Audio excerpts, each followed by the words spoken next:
So to start things off, let's start with the boring ass opening question. Who Yep. are you, and a little background on yourself and kind of what brought us together to have this conversation? Sure. So I'm Emma Beau. So I'm the lead singer of the Atomic Beau project.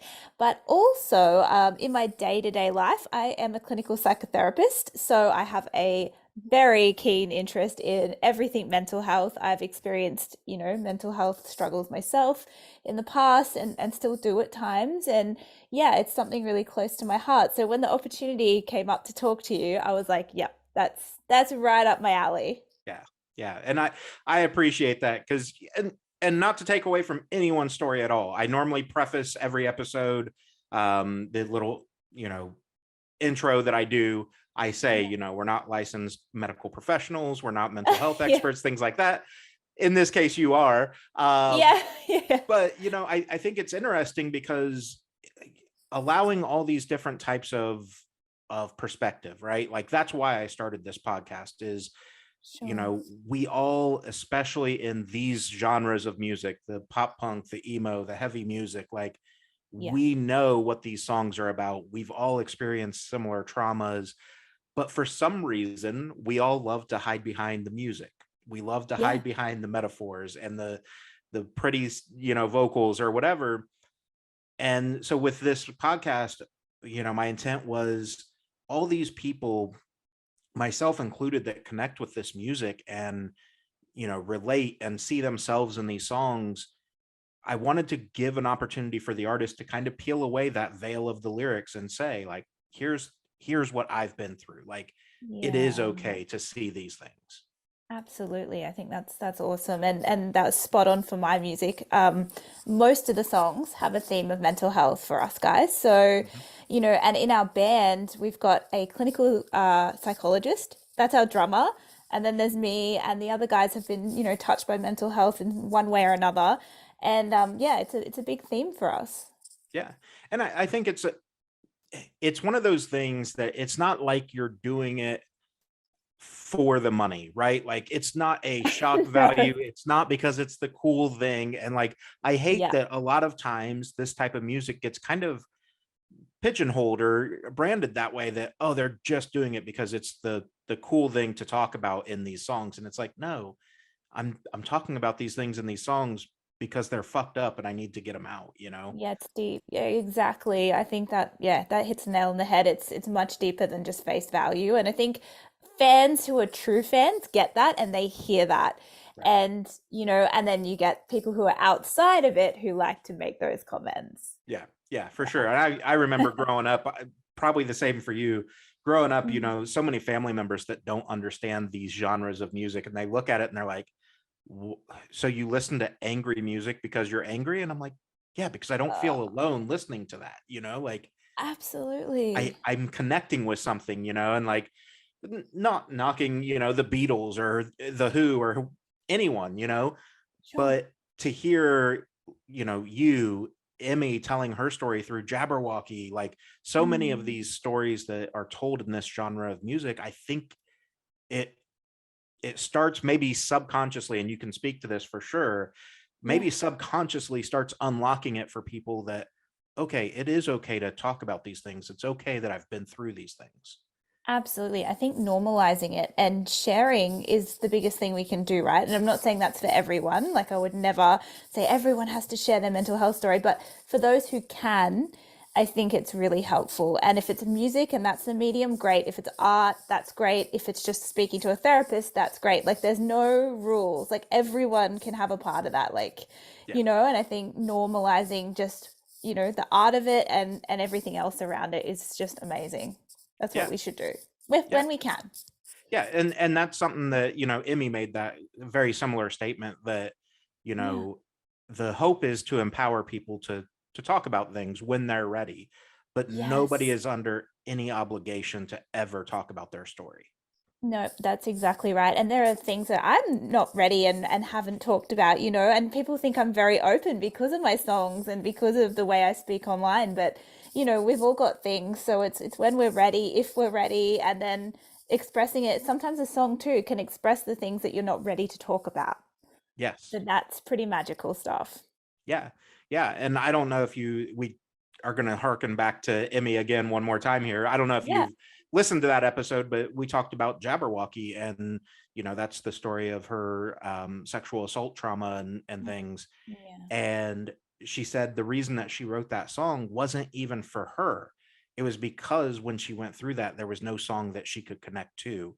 So she Wow. wanted to put out a song that others could find strength in. It's like, we often talk about, and I think sometimes it gets minimalized, but the healing power of music, right? And Absolutely. that connection that we can make, and then to not have someone else that has said, hey, I've been through that situation too, then it really does feel so alienating.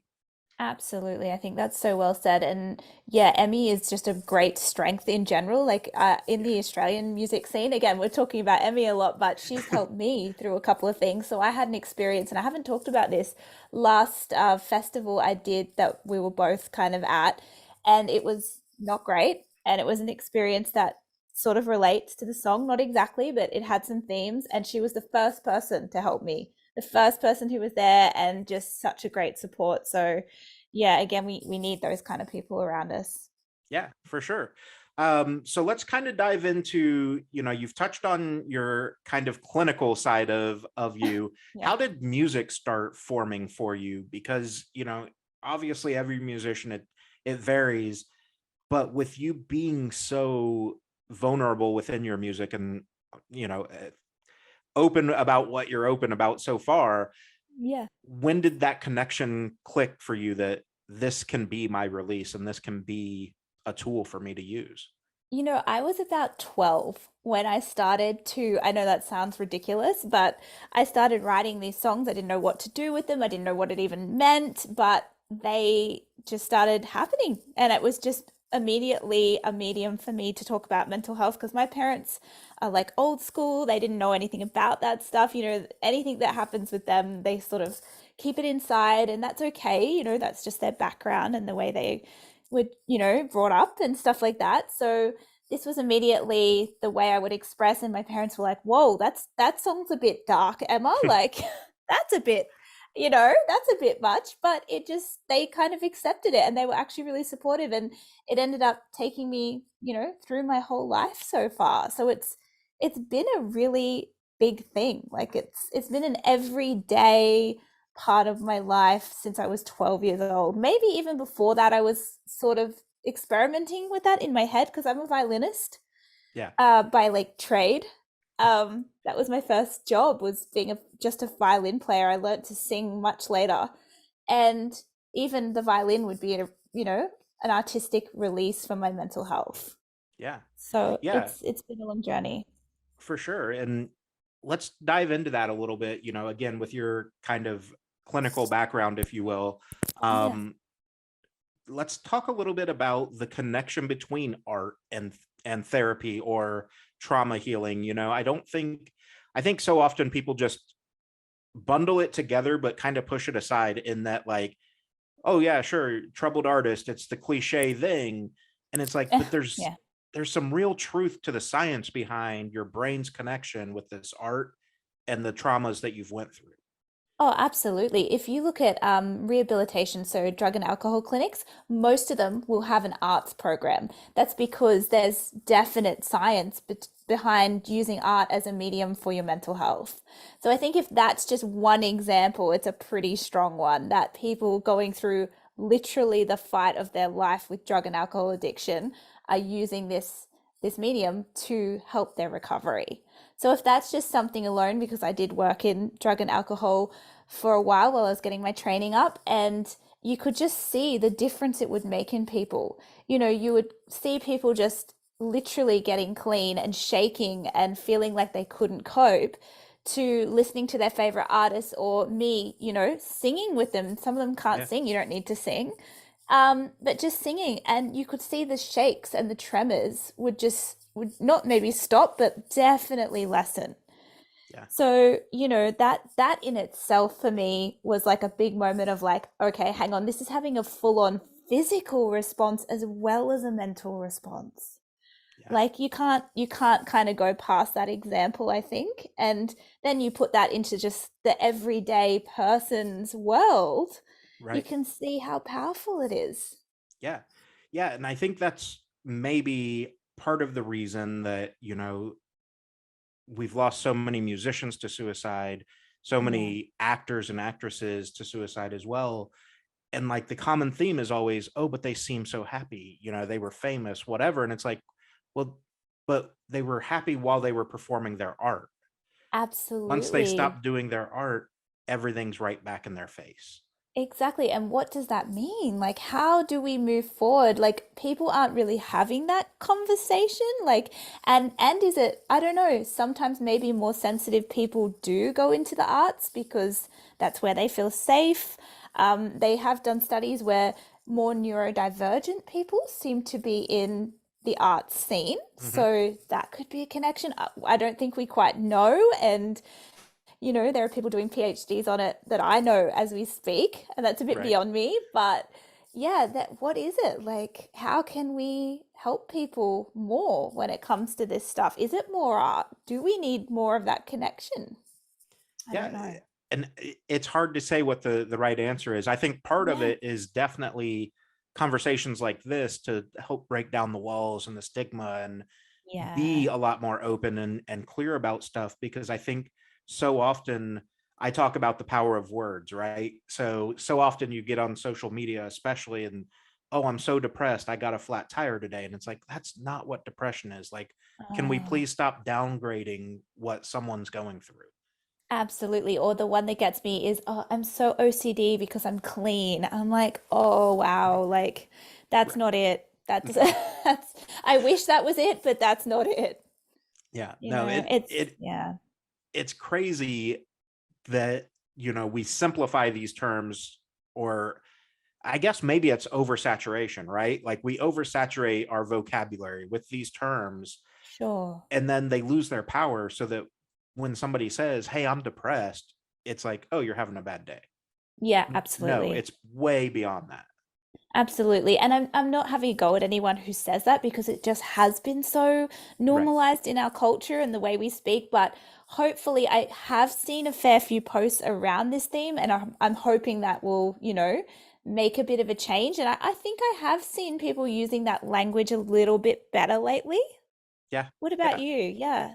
I would agree. I think it's Yeah. slowly shifting that way. And I think the thing is, makes me sound old. I'm 38, but my generation, I Not think, all. is still on the tail end of that, like, oh, just quote unquote man up, it's just a bad day, get over it type of generation. And then the generation Yes. coming in behind is very much a no, like you're having a traumatic experience. Like, let's talk.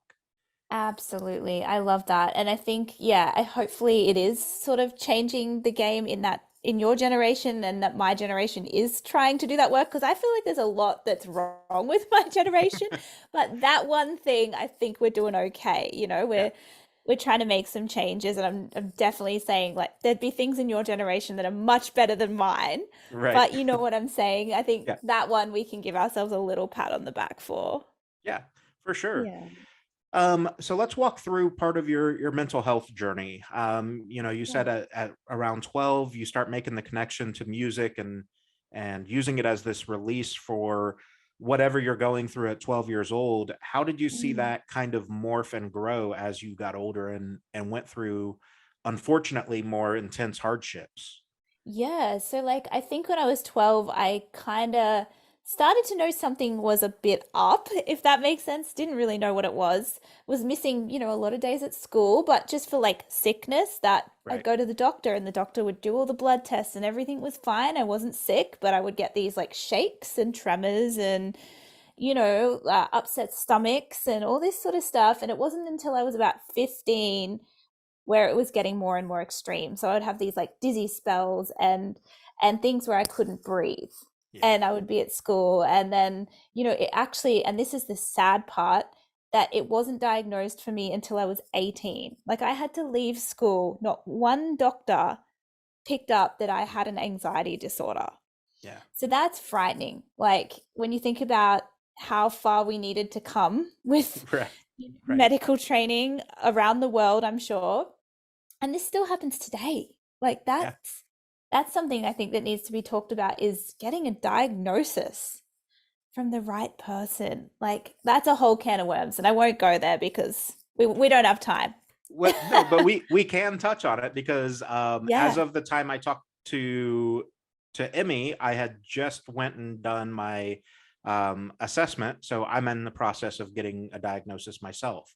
Wow. So Okay. yeah, 38 years old, and I've dealt with stuff my whole life, and again, it's always been Sure. on that tail end of just, oh, I can get through it, I'll force my way through it, and Yeah. finally I decided, I was like, like I'm sure I can get through it, but if I can at Mm. least put a name to it and know what this thing is, that gives people so much more power. And I don't think that's fully understood yet either.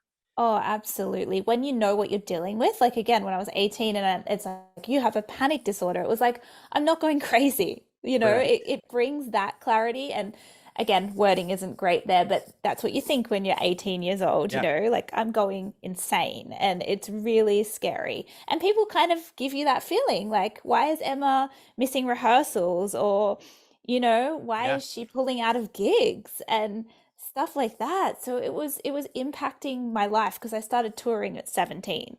So, it was Yeah. really heavy and I couldn't sleep properly and it affects everything you do. Yeah. So, get this diagnosis and then it kind of cascaded then into a few different things for me. So, I got diagnosed with anxiety and I was depressed because I was anxious all the time, Right. right? Like no surprises there because it was pulling everything away from me, like gigs, Hmm. my ability to concentrate, just everything. I couldn't eat Yeah. properly. So then people were like, "Oh, you've got an eating disorder," which I actually never had, but I Right. just felt so sick all the time from panic. And this was just a whole thing. And then my high school boyfriend, and trigger warning on this one, he died by suicide. So this was the definite difficult, 4 years. It just things just Right. went south for me, and I ended up with something called depersonalization. So that's a disorder where you feel like things, for those who don't know, where you feel like things are not real anymore. So you're kind of feeling dissociated all of the Hmm. time. And that's effing terrifying. I Yeah. can say the word. It's fucking terrifying. Yeah. So everything felt like I was in a dream 24/7. And this can happen to a lot of people, by the way, after someone has passed away or a traumatic event, car accidents, but nobody talks about depersonalization.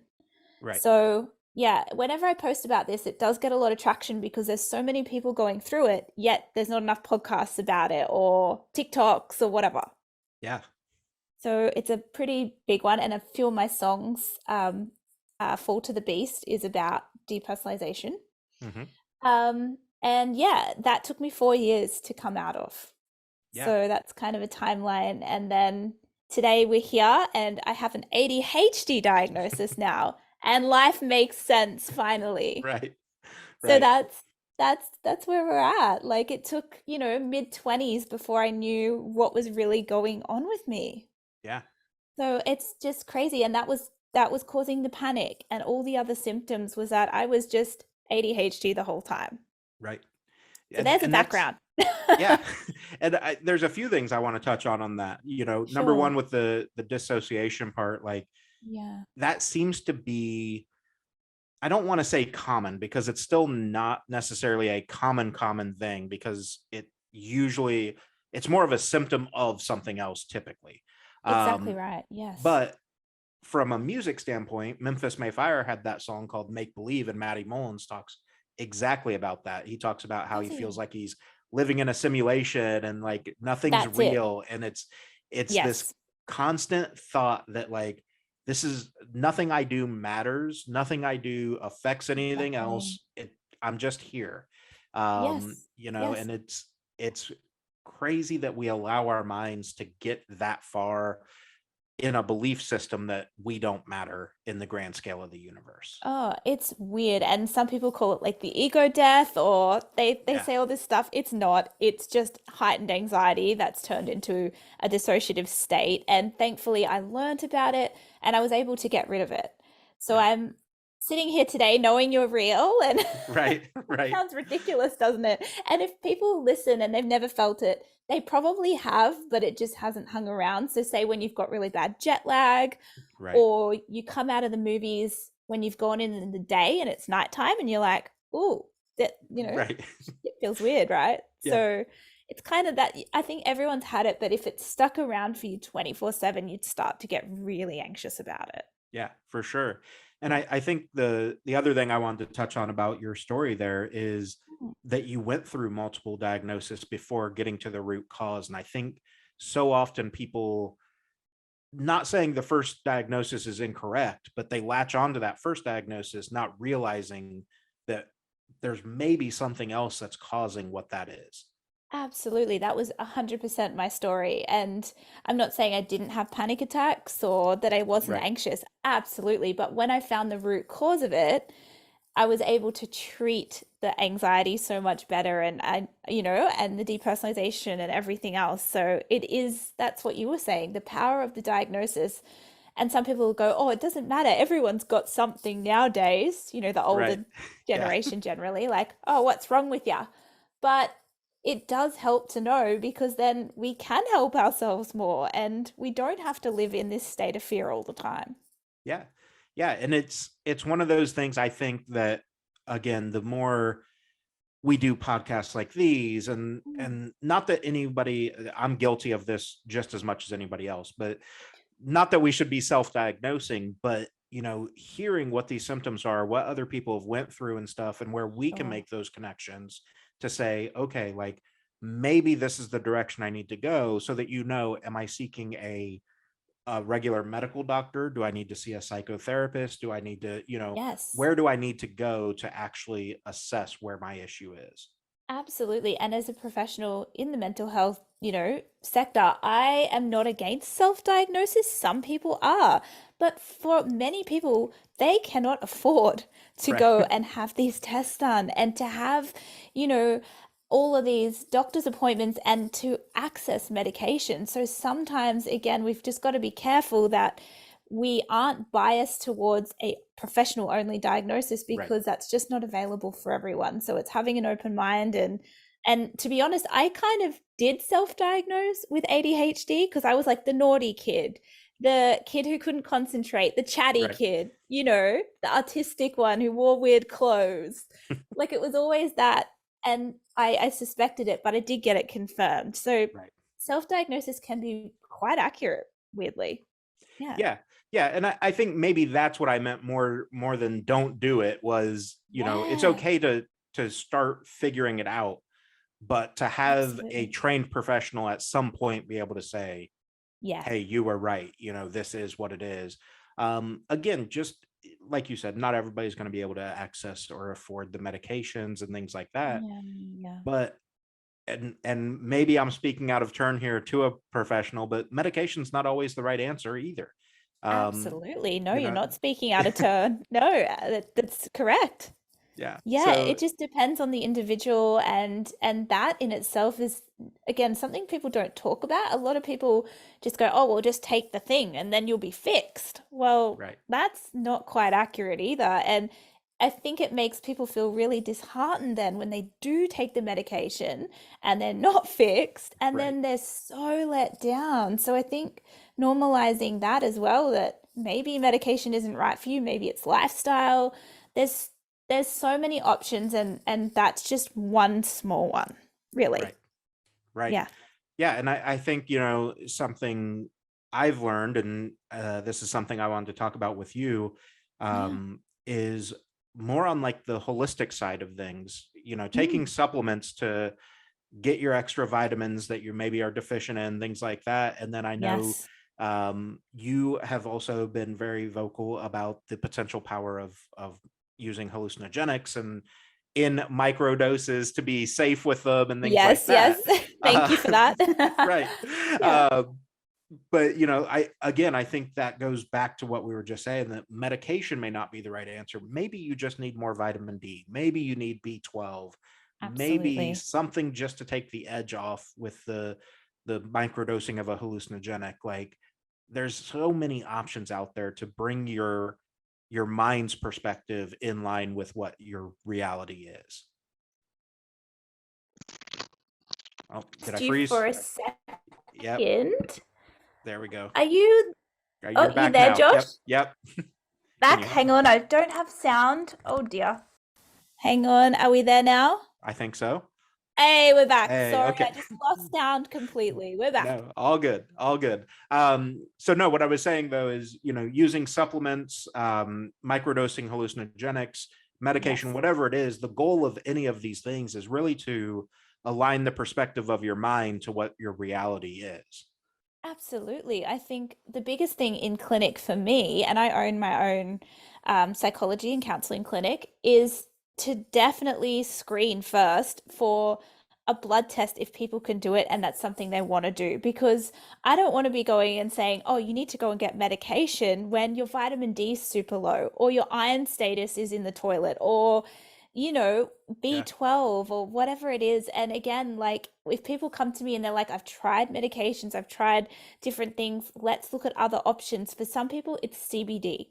And again, Mhm. this is a bit of a taboo topic, but it has helped so many people. For some Yeah. people, it's microdosing. I've had clients who have literally gone from being bedridden every single day with PTSD to being able to go back to work and speak to their wives and children again just Yeah. because they microdosed. Like that to me is just huge. Like you can't argue with that, right? No. Yeah. Like, Yeah. and it's Absolutely. again, it's a topic that a lot of people just don't want to talk about. And there's things even more simple like ashwagandha and, different herbs that people can just access and just try Hmm. from with their doctor's permission, from the health food shop. So again, it's just I don't like people getting let down because they've tried, say, Ritalin or something or an antidepressant and it hasn't worked for them, and then they think, well, fuck, I'm at the end of the road. Right. Like, yeah, so I think it is really important to talk about these things because there's stuff out there. Yeah.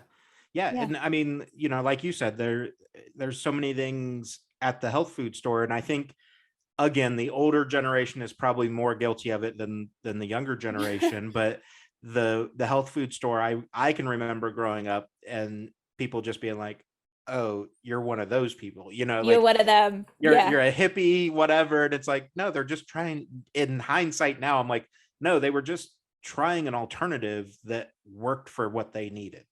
Absolutely. And there's studies, if you actually want to, go there as a podcast listener, have a look at the studies around ashwagandha, have a look at the studies around microdosing. We're legalizing it in July, in Australia. So that's, there's some stuff going on there. Yeah. It's not just, made up hippy dippy stuff. And yes, The Storm, our latest single, In the Storm, we have touched on talking about psilocybin use and Hmm. things like that. And again, I can't really self-disclose a lot around that because I'm a medical professional, Right. but it can help a lot of people. You can Yeah. read between the lines there. Yeah. Yeah. No, and I think that's the big thing is and I'll make sure we preface that in the episode as well, that everything we talk about, even with you being a medical professional, is not medical advice. Like, you No, still need to seek your own professional, find your doctor, things like that. thousand Um, percent. but I Yes. do think it's important for people to hear it from someone that is in the industry, the mental health sector, and saying like there are alternatives. So Yeah, don't I don't want to say like go hunt for the doctor that'll approve it, because that may not be the right answer either. sure. But if you're not feeling like your doctor's listening, or maybe your psychotherapist doesn't think that that's a right thing, like it's okay to get other opinions. Absolutely. I've done it myself and I've sought out what suited me and that's fine. And we all, as long as there's some science, I think I'd always like to still go back to that. If we Yeah. can find science behind something, like I mean, that's why we wear a seatbelt, right? Right. So if there's some backing toward it, then that sounds pretty good. I'm probably not going to say for people to go and dump acid or something like Right. there's no science there. No. I'm sure someone would say it worked, but yeah, just making sure it's done safe. Yeah. I think you just have to watch the Woodstock documentary to know that dumping acid is not a great idea. Yeah, yep, totally agree. Oh gosh. So let's talk a little bit about, you've mentioned a couple of the songs, but let's talk about Into the Storm. You guys just dropped that fairly recently, and it's seeing a lot of traction. But I think the thing that I enjoy about it is the way that you approach songwriting and crafting these lyrics, even though we say we're, kind of peeling back that curtain and getting away from the veil of lyrics, the way you craft the lyrics, like they're on the nose in that it's fairly easy to understand what you're talking about, but they're Yeah. also disguised just enough in metaphor where it's like, oh, is this like a real topic, or is this just part of the story? Good. I love hearing that. That's exactly what I try to achieve. So I'm glad to hear that that's come across. I want people to find their own story. That's the biggest thing for me in all of the songs I've written with the Atomic Bow project is that I don't want to tell my story about it too much, strangely, because then it's my story and you're Right. listening through the eyes of Emma, right? But if people listen and then they find their own thing in it, then that's my goal. Like that's absolutely what I want. And we give a suggestion like talking about psychedelics and psilocybin and things, and you can go with that how you want to, but I like it to be kind of mystical in that Right. sense because then it's true to its art, right? Art should be subjective and Yes. you should find what you need in the song. Yeah. Yeah. Yeah. Sorry, And that was I deep. no, no, and that's what I love about it though, because it is exactly that, like if you think about historically in music or art, even like physical form art, paintings and things like that, like Mm, the artists that have surface level delivered typically are not the names that get remembered. um you know yes. every artist that you can think of off the top of your head, there are museums where people have to stand in front of their painting for days to be like, I think this is what he was trying to get to. Sure, exactly. And some songs, though, I think they suit being really in your face and knowing Right. exactly what it is. And if it's especially empowering songs that have, got like I would use Emmy again as an example, Yes. but there's so many other examples as well out there. But sometimes we also need that anthem, and that's really important. But there's the other flip side of having those songs where you want people to, yeah, find their own story within it. And I'm an artist as well. So like that's Right. my paintings are behind me and I appreciate what you said there because that's just the most important thing to me. Yeah. Yeah.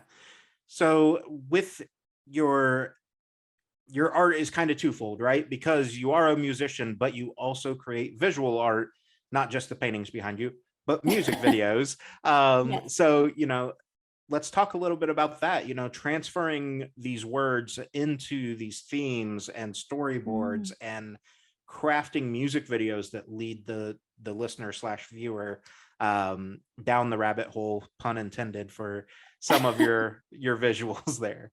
Yeah, yeah, that's such an exciting part. I guess I grew up as a classical musician, so playing violin, I think when you listen to especially our latest track, so I always just call it Storm because it's just Storm to me now Right. because I've seen it written so many times. But I think in that song, you can hear that I'm a classical musician by trade because it goes in these funny directions and it doesn't sound like I think it doesn't sound typical. It's not what people exactly expect. Like we go into the major and the minor and we Yeah. flip through these different melodic on this melodic roller coaster, really. Hmm. And the clip had to have that melodic roller coaster going through it for me. Yeah. So if you watch it again, it's got the metal side where we're just smashing it out in this beautiful, venue in this small town, and then we go out into the wilderness, and it's just got all the themes of what the chaoticness of the song, hopefully in the visual as well. So yeah, Yeah. I designed all the outfits. We got a Queensland government grant, so that's where the state we live in here, Yeah. to be able to afford this clip. So there was incredible influence there as well. So we got lucky. Yeah. Yeah, for sure. Mm. um Talk a little bit about, the you mentioned the melodic roller coaster and stuff. When I listened to it, I very much thought of it's going to sound super cheesy, and I'm sorry for that. It Go sounds for it. like super cinematic, like video game cinematic, right? Like this is moving Ah, towards like a boss fight or whatever. Like it's this yes. progression Yeah, yeah. that moves a listener from that first beat, and then you're up and down, ebb and flow throughout the song, and then you close with this like impactful statement of just boom, it's over, and it's like I feel relief at the end of the song. You know what I mean? Awesome. Yeah, because it's a little uncomfortable, this song, right? I don't know. A friend of mine described it as a little bit uncomfortable, and I thought that was perfect. It should feel a little different, a little uncomfortable, and I think that's made some of our fans maybe a little uncomfortable, and they've kind of said things around that, but they've still enjoyed the discomfort, which is Yeah. nice. So it's a strange song, this one, and it's definitely our weirdest one by far, and I Right. like that. Yeah. I I'm mean, weird, so you know. but I think it goes back to what we've talked about throughout this episode with the beauty of art in Mm. any form, in any medium, is that it's going to connect and resonate with the people that it's meant to connect and resonate with. Yes, absolutely. That's so well said. That's the goal, right? For any, even just for who we are as a person, and Right. this is going to get deep, we will only be for some people, right? Like, Yes. and our art will only be for some people. And, just the way we are and our mental health journey, only some people are going to get it. So Yeah. it's just no different. Music is just imitating life, art Yeah. imitating life, as they say, you know? Yeah. For sure. Mm, And all you connected. know, I'm a big proponent of more of like the spirituality side versus religion.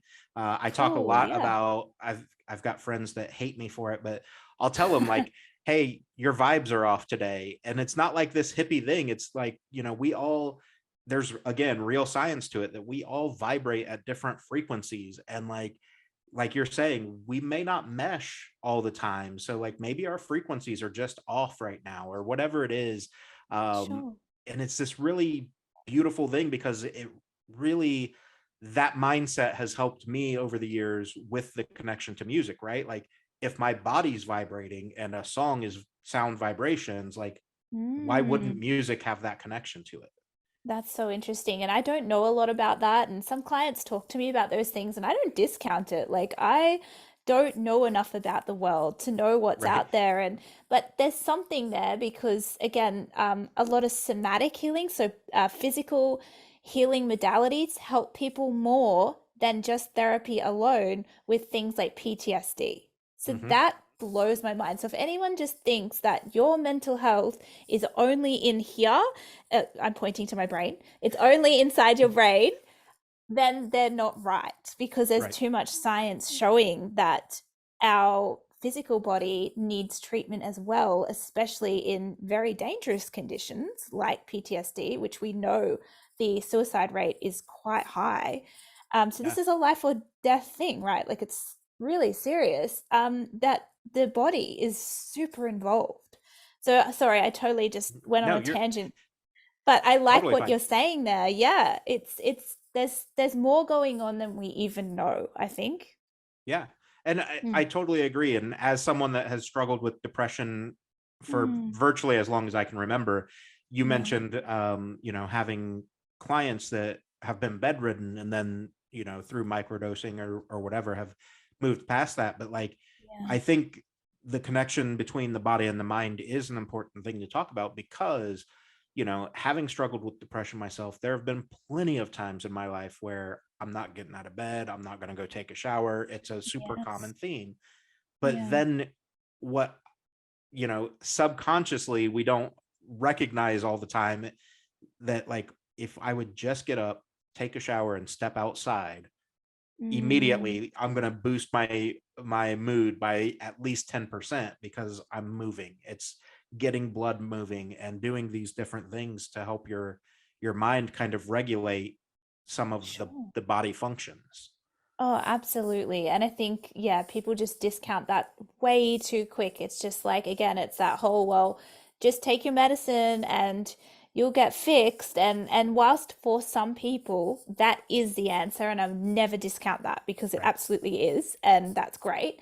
But sometimes it's, yeah, again, it's that movement. It's doing different lifestyle things. And it's not even about psilocybin or CBD or any of those things either. It's just our bodies. So I think, there are so many studies showing the impact of exercise, but Hmm. nobody wants to talk about it, like, because Yeah. it's not cool, right?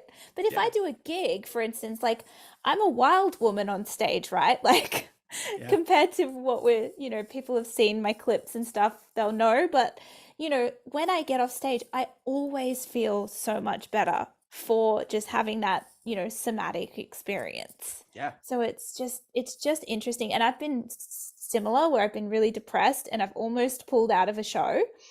And if I just do it, which I always pretty much do, Right. if I just do it, I feel better for it. Yeah. So it's interesting, it's so there's so many different avenues with it though, isn't there? Yeah, for sure. And it's hard to say like what's going to be the right one for whoever, right? Like every, Oh, as yeah, cheesy as it is, every single individual is unique. Like what absolutely. happened or what works for me is not going to work for you. It's not going to work for Emmy, but Yeah. maybe what Emmy does kind of works for you and doesn't work for me. Like there's so many tweaks and adjustments that can be made with everything that we do. Yeah. I think it's important, like you said, to not necessarily discredit or discount these things until Mm, we explore these avenues, whether it's exercise, medication, therapy, whatever, and absolutely. say like, okay, I've done this thing and it had zero effect. Sure. Also, to be very, very clear, doing it once does not mean it had zero effect. Absolutely. That is so well said. And I think that is, again, not talked about enough, but there is, yeah, 100%. Yeah, you've got a good point there. And again, that's a really hard one in session with clients, Right. um, because everybody wants the quick fix. But unfortunately, mental health, you usually didn't get there overnight. Right. Unfortunately, it's a build up, right? And it takes time to get better. And that's what I really press on is that if you're going to therapy, don't just go one time, because that's Yeah. maybe you get lucky and that's all you need, but it's so rare. Like, again, yeah, just Yeah. all of the things, exercising once or going for a walk once or journaling once or meditating once, it's not going to be enough. Yeah. Yeah. Yeah, for sure. And it's something that I think, like you said, it does get overlooked a lot because that I think it's I think it's because of the world we live in now, right? Especially social media, the monster that it is, we all seek Yes. this instant gratification. And it's like, oh, I went on a jog, but I'm not 7 pounds lighter. So I'm never going to jog again. Like, okay, Yeah, but that absolutely. wasn't going to ever happen. So why did you put that expectation out there? I know, and that's a really good topic to touch on is the social media age and what is that doing to our brains? Like, what are we looking for? Myself included, by the way, I am 10 million times guilty for having a social media addiction Yep. and looking into that. And yeah, again, like I've noticed in myself, I always want noise. I want to be talking to you and on my phone and have the telly on and having this constant stream of media. And Hmm. I'm really working on that personally at the moment. But then what does that play into in our normal life? And the way people speak to each other now online, it's this quick hit like, oh, well, there's no consequence for me saying something really awful to another Yeah. human and Yeah. hiding behind fake names. But then if people keep doing that again and again, what does that like what impact is that going to have in real life? Like are they going to start just are we all going to start talking to each other differently? Right. Yeah, Yeah. it's that's a can of worms, but what is that? It for sure is. And it's something that on my other podcast, I've talked a lot about with, artists around negative feedback and just things like that. And it's funny Yes. because I've had a few different artists that are like, I'm not trying to incite violence or anything like that, but I wish some of these people would come up to the merch table and say it to my face because you would Yeah. never do it. You're just They not never going to do do it. it in person. And I think it is interesting. It's a really hard thing to remember for most people, myself included. But typically, the people that are negative to you is not a reflection of you. It's because they're unhappy with their life and it's the outlet for them. Absolutely. I think that's so well said. But the thing that people need to realize, I think, is that not everyone's having a good day. And Right. artists, we're just you, me, we're all just humans. And sometimes we could be so low, and one comment could be the difference between our day being ruined or, God forbid, something worse. Yeah. And people don't realize the impact of what they're saying. So I think we all, again, I definitely would say I don't do that sort of behavior, but I think a lot of people just need to use a little bit more, I don't know, Yeah. insight before they post some things. Yeah, for sure. And I think, again, Mm. like you said, it's so easy because even if they're using a username that they use across all platforms or whatever, like it's still, there's no real person to person connection. They've disconnected, as we've talked about, and Yeah, said, well, online isn't real. And it's like, okay, but that's still a real person on the other end behind that other username. And it is, it's absolutely. it's really unfortunate, especially the music industry, and it happens everywhere, but the music industry, especially, where artists like yourself, pour your heart and soul and story into Mm. your art, and you put it out, and then the first 1,000 people are like, hey, this is dog shit, you're a terrible person, you should never write another song in your life. And it's like, bro, like, but did you listen? Like, Yeah. like, I was vulnerable here. Sure, absolutely. Like that's a huge thing. And it worries me because it doesn't really bother me, honestly. Like when that happens, I'm like, oh, Right. whatever. But my teenage clients, and I see the impact that this stuff has on them, and that actually upsets me Yes. because, there are young men and women and, just everyone in general who are feeling crazy amounts of body dysmorphia at the moment because of the internet, the comments they get from other people, and they just treat each other like trash. And Yeah.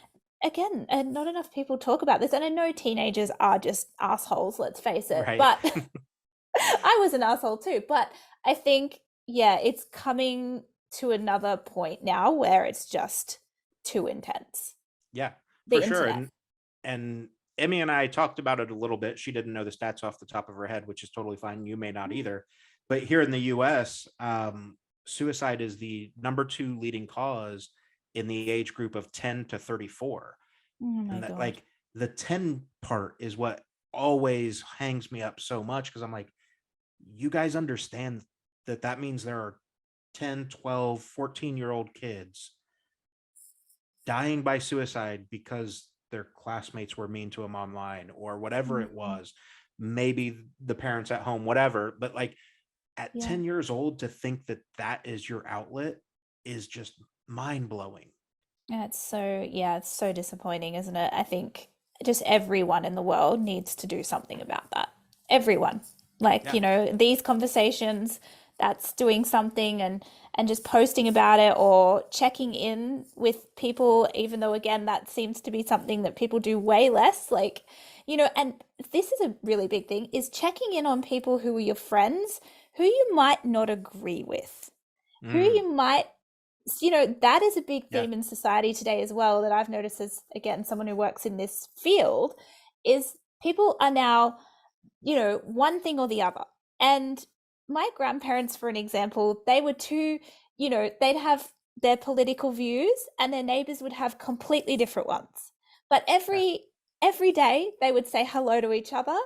They would have dinners together, their kids would play together, and they Yep. were checking in. And they didn't give a shit that, bloody Joan and Bruce were one side of the fence and they were the other. Right. But nowadays, we are so divided. Yeah. And that, I think, again, there's so many people just flying under this radar 24/7 who are getting overlooked and their friends don't talk to them because they believe something else. What is that? Yeah. Sorry, I could No, go, oh, no, you're that you're one. totally fine. And I 100% agree. And I think, Yeah. the big thing within that too is, when you're checking in on your friends or acquaintances or whoever, when you say how are you doing, actually mean it and actually Yes. listen to the response. And you know as someone that has dealt with mental health as long as I have, I Yeah. could not begin to estimate how many times I said, "Oh, I'm fine," when I was anything but fine. Absolutely, me too, honestly. And I think even just learning, just a quick Google search on what to do if somebody says they're not fine, because I've talked to so many people, and this is a theme on my social media is talking about this exact thing. And a lot of people say to me, but I don't know what to say. So, like, let's have a conversation about that. And I won't, go too deep into that right now, but have a Google, have a look. What can you say if someone says, I'm not doing well? Because that can be scary. Yeah, If you don't know much about mental health, you can go, shit, well, I don't know, like, but just, things like, well, how can I support you today? What can I do? Is there anything I can do to make you feel better? Do you want me to call someone? Those yeah, sorts of things. yeah, And yeah. And it's hard. it is. And I think, obviously every country is different. And I don't know Yeah. all the resources like in Australia necessarily or anything, but in Yeah. the US, we had the suicide prevention hotline, which was this Yes. really long 1-800 number that nobody was ever going to remember, right? It Oh, existed yeah. for 20 years, but nobody could just rattle off what this number was. And then last year, they finally got approval through the government. And now all you have to do is dial 988 instead of 911. Oh, that's Um, awesome. 988, you're connected with, and they've changed the name from suicide prevention hotline to the lifeline. But now Okay, you're we're connected. Lifeline as Yeah. well. So now you're connected with this lifeline. You can text it, you can call it, whatever. And I think Awesome. even just knowing that, in the back of your mind, that you can say, I don't know enough about what you're going through.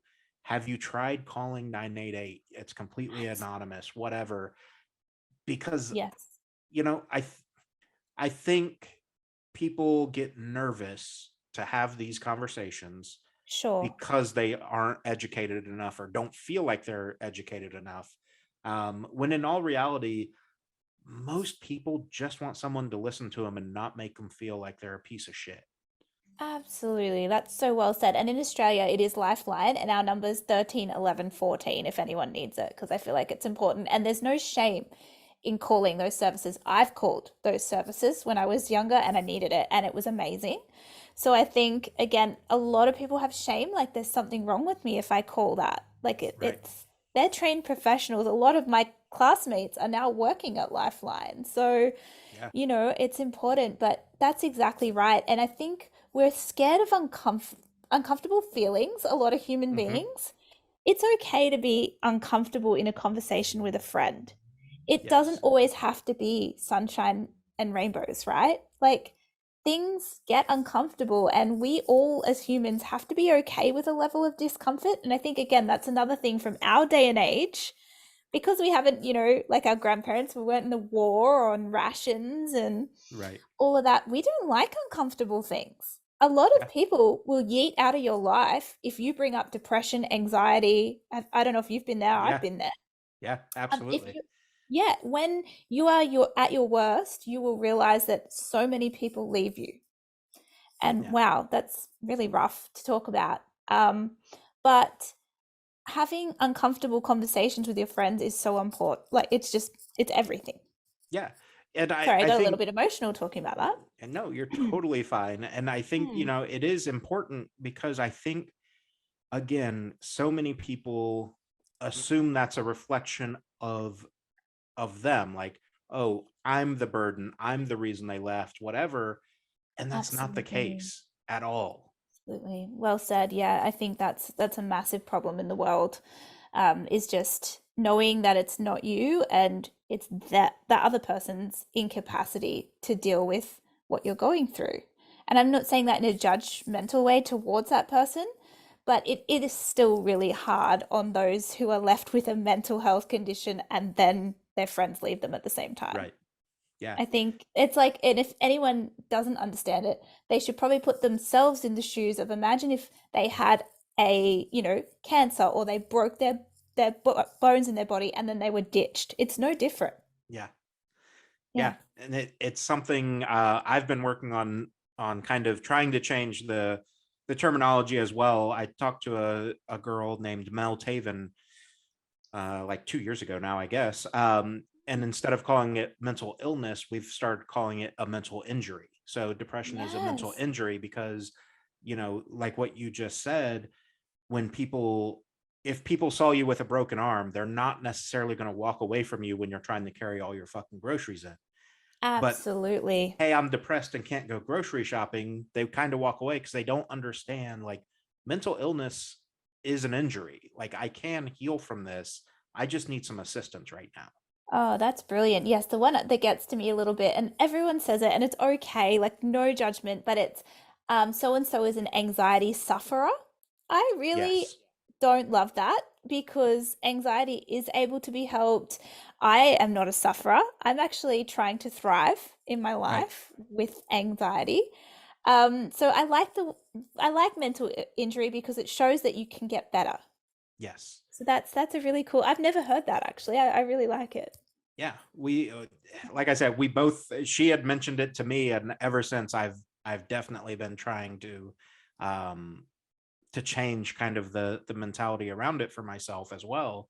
Great. Um because like you just said, like, I've talked about the same thing, like the whole I suffer with or whatever. Um, and I'm quickly trying to skim through my Facebook to find it. I had to do a search, and I'm not going to find it in time, of course. But I had a post that I had made at one point where, again, talking about the power of words.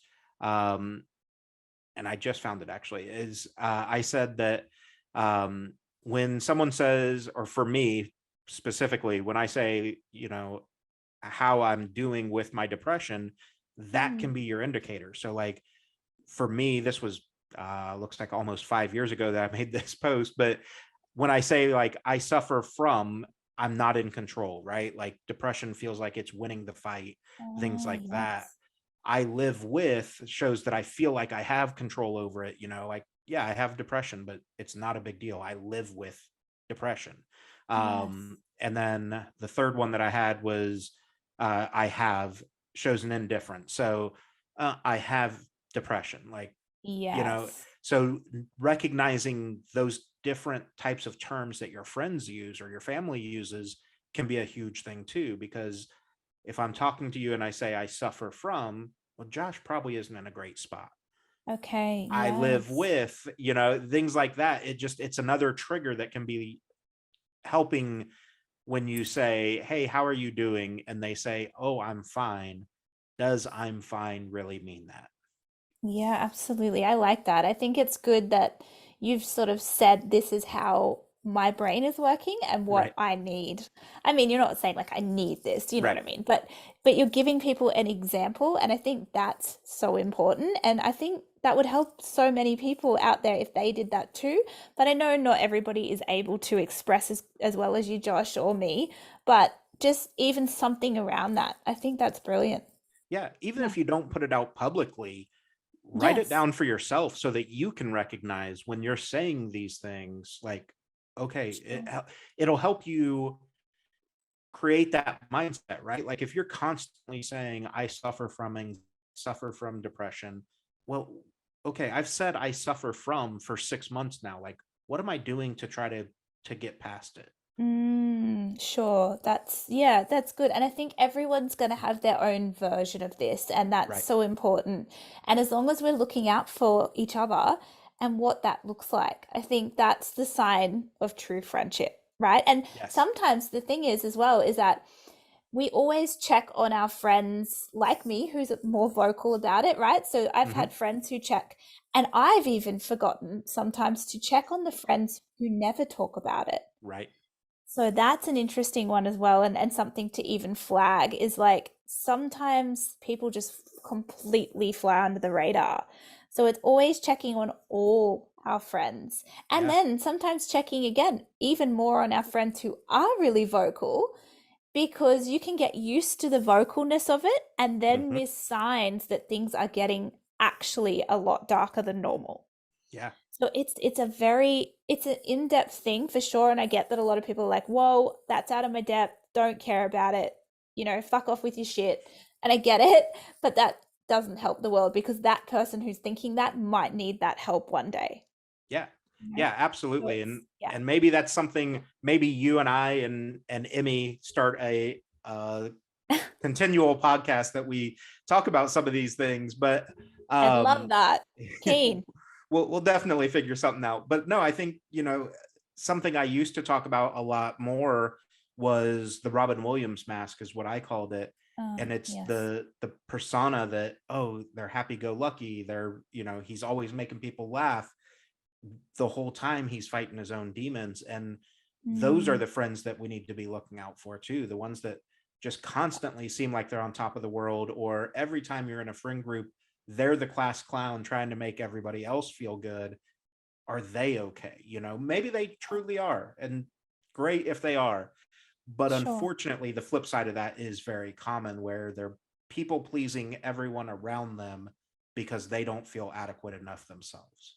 Oh, absolutely. I think that's, yeah, that's a true topic, and it's hard. And again, a lot of people think, oh, well, this is just this modern day thing. I've heard people say that, well, like, oh, you guys, you're just all too sensitive and you got too much to think about now and that sort of stuff. But my dad is 74, so he had kids late in life and whatever, but he's 74. He lost about around 6 friends to suicide, Yeah. who died by suicide. And that is terrifying. 6.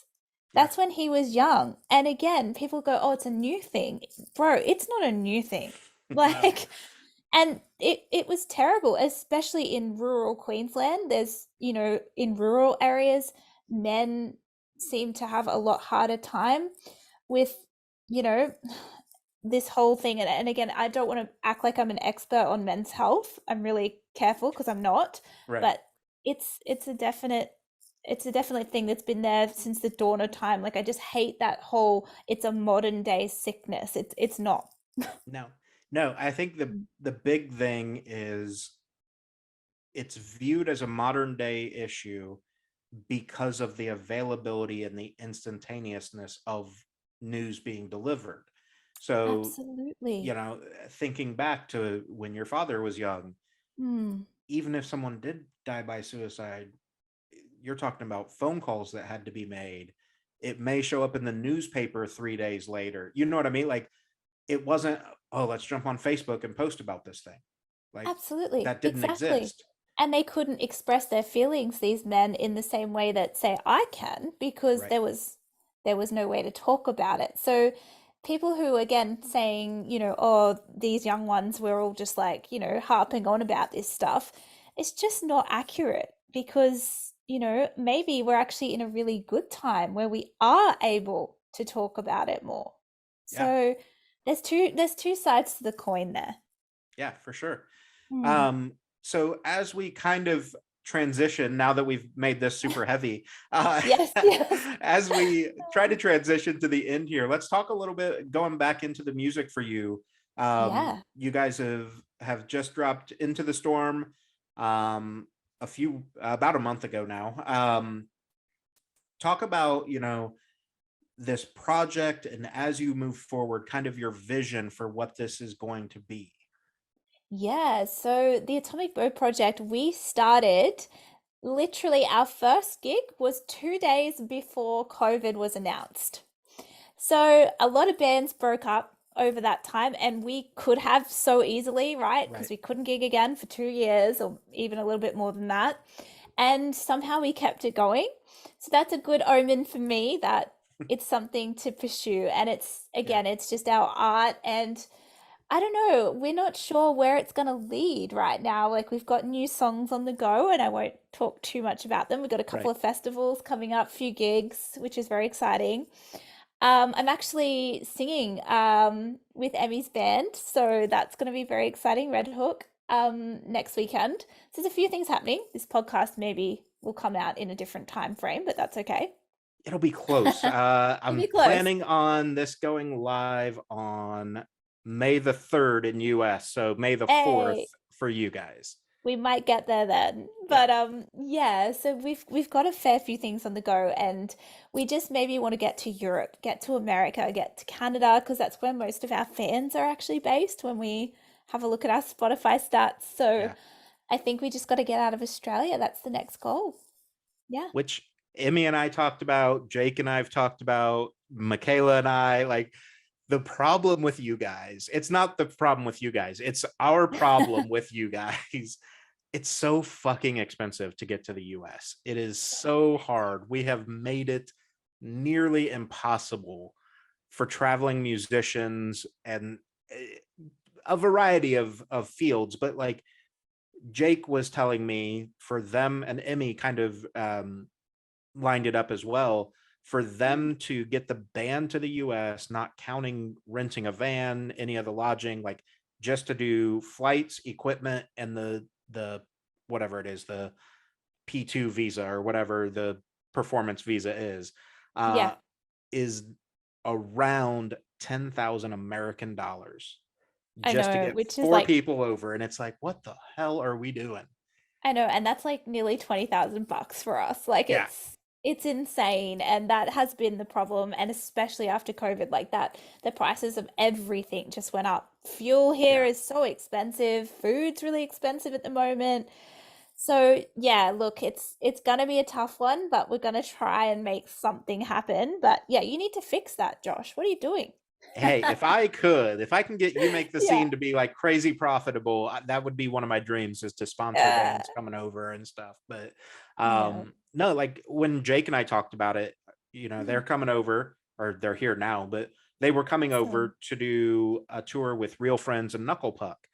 It's literally like a 45-day tour total, and it Wow. only has like whatever it was, like 28 or 32 dates, and you Yeah. spent $10,000+ to get here. Like, you're never going to make that money back up. No, you're never going to. And I think you just have to do it in the best way you can make it happen. And I don't know, I think it'd be like a 2 week thing if I'm honest for us. Right. But, but hey, and we'd just like to catch up with some of the cool humans like you that we've met and, other people and just make it cool. Because again, we're not like the biggest band in the world, but, it's just nice to catch up with some fans and do a couple of small shows and that makes us happy. It Yeah. doesn't have to be a big thing. And I think we just want to travel and get the band out there a little bit more because, again, it's just been so hard with COVID and everything. Like it put us backward a little. So, yeah. Yeah. Yeah. It's kind of a catch 22, right? Like, it Mm. leveled the playing field because nobody could be out performing. But at the same time, if you were just trying to get established, it really put you behind the eight ball because, well, I can't get out and tour, which is the only way people discover the music at this point. Like, what do I do? What do I do? Yeah, totally. So I think on the flip side, it was a really creative time for us. Like Sure. we did have a lot of time to concentrate on the songs and again make weird stuff like our latest single. But I think yeah, we're ready now and we're feeling that itch because I've grown up touring and I just want to get out there and play live again and just meet people in real life, not just all this online stuff like we've talked about. Yeah. Yeah, Yeah. absolutely. So for what you can disclose, or what you will disclose, what can Hmm. fans expect, leading into summer in the US, winter in the Australia, but what's this look Yes. like moving forward for you guys the rest of the year? Yes, I got to be careful because the guys in the band will be like, Emma. But definitely a new single, at least one. Oh, I'll say that. But we have got a government grant to do another clip, which is very exciting. And people at home who don't know what that means, it means so much to musicians because clips can run into like $10,000 like that. So to Easily. have easily, right? So to have our cameras paid for, our outfits, props, lighting, everything has just made the world of difference. So we've got another clip coming out with that. And that's probably our really exciting stuff. So there'll be definitely a new single, definitely a new clip, and then hopefully more. And Right. we want to do a tour in Australia first because we've never actually properly just toured as a band. We've only done supports Hmm. and festivals. So getting our own tour together, Sydney, Melbourne, Brisbane, and then taking it overseas. So we've actually got big goals. Yeah. Yeah. Yeah, Yeah. for sure. And I think, the insane thing around the Australian music scene is, and you can briefly touch on this if you'd like, I've seen Mm. such a shift, even from the US looking in, like such a shift in the level of support that the Australian music scene has given since COVID. Like it was okay strong before, but since COVID, because it all got locked down and taken away, it seems like fans are almost rabid to get out to live music and support any artist that they can. Oh, absolutely. Like our festivals have been going off here. Like I don't know what the go is, but I'm loving that. Gigs in New South Wales and Victoria, so Sydney, Melbourne, they've been really good. Queensland's been a little bit hairy. So it's I think people are just getting out there, they're learning that they want and crave art, and that's cool. Like we just again, people were locked up for so long, they're ready to get out. Mental health, I think, is on so many more people's minds because they never dealt with their mental health until they were Yeah. locked in their houses, Yeah. right? So and I don't want to like, gloss over that either, but I think just getting out and people are discovering art for the first time who didn't think about it before. I reckon Hmm. that's Yeah. a like a thing that's I've really noticed the last couple of gigs we've done. I've seen new people there who are like, "Oh yeah, I'm just getting into music now." And I'm like, "Whoa, okay." Right. They're like, "Yeah, lockdown, like I just started listening to music. I just used to like listen to TikTok." And I'm like, Yeah. "That's cool." So Yeah. there you go. There's some good that's come out of it all as well. Yeah, and as weird, I think it felt weirder to say that, at least in the US, like last year, because we started lifting all of our restrictions and whatnot last year. So it was like it was Yeah. still too fresh of a wound. You know what I mean? That people Oh were yeah, like, yeah. "Oh, there's some good coming from it." And it's like, guys, we were just locked in our houses. Like, Settle chill for a down. minute. Yeah. But I do think now, looking back, it's like, yeah, it sucked, and obviously, it's this super traumatic and devastating thing. But Mm. it really did, I don't mean to oversell it this much, but it almost created this renaissance of like you said, people discovering art for the first time and discovering where their passions are because they had everything taken away at one point. Oh, absolutely. Like I think a lot of good came out of a really shit situation. And yeah, I don't want to make it sound like it wasn't shit because it was. Like, Yeah. but yeah, people have discovered a lot. I have like clients who are like, "Oh yeah, I don't like my husband." And I'm like, "Whoa, hang on." But hey, like that's what happens over two Yeah. years. Yeah. It's intense, but I actually I don't think anyone exactly said that. I just made that up. But it was a time of self-discovery for so many. So I For sure. think, yeah, seeing new fans and having new people at gigs, like it's awesome. Yeah. It's just the best. Yeah, absolutely. Well, I've enjoyed this conversation, Emma. I definitely think that we'll figure it out, but we should plan to do one every couple of months or whatever and kind of Love do a it. continuation cycle, or, like pick a topic and we'll tackle that and then move on. You know what I mean? And do like a series. Because I think Absolutely. for a lot of people, again, all the artists I've talked to have been great, and I'm not trying to take anything away from them, but the addition of having the clinical background that you have, even though we're not doing this as medical advice, does Mm. provide that extra twist on everything and say, okay, you're right, but here's why. Or, you know what I mean? It gives that little bit of science, like you were saying, to the back end of it.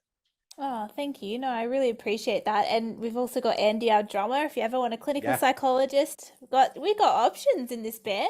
Yeah. We can definitely figure I don't something know out. how that's all happened, but maybe it Hey. was everyone dealing with me. They're like, I need to go and get a degree in mental health. I'm only joking. Hey, But if no, that's what it it's takes, if that's what it takes. hey, yeah. No. But again, I can laugh about my mental health because it's mine, and Right. I think I have to laugh about it sometimes because otherwise I would just feel too bad. So, yeah, but I've really enjoyed this. Yeah. Great. Thank Yeah. you. Emmy and I said the same thing when we were talking about all of our stuff on her episode, is that,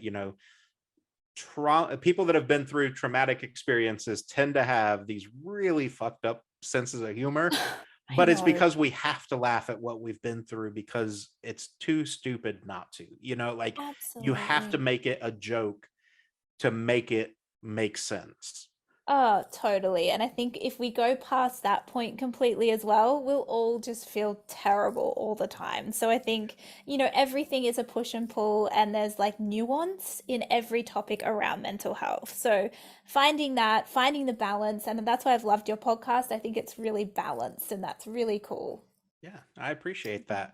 Thank you. So yeah, we'll figure out, like I said, we'll figure out, maybe we'll poll the audience a little bit, see what topics they want us to tackle, things like that. But Let us I'm know yeah, anything. yeah, Yeah. and I'm super excited to see the new music and hopefully get you guys overseas. But um just seeing this project, from kind of its infancy in a sense, develop and Yeah. blossom is being really cool so far.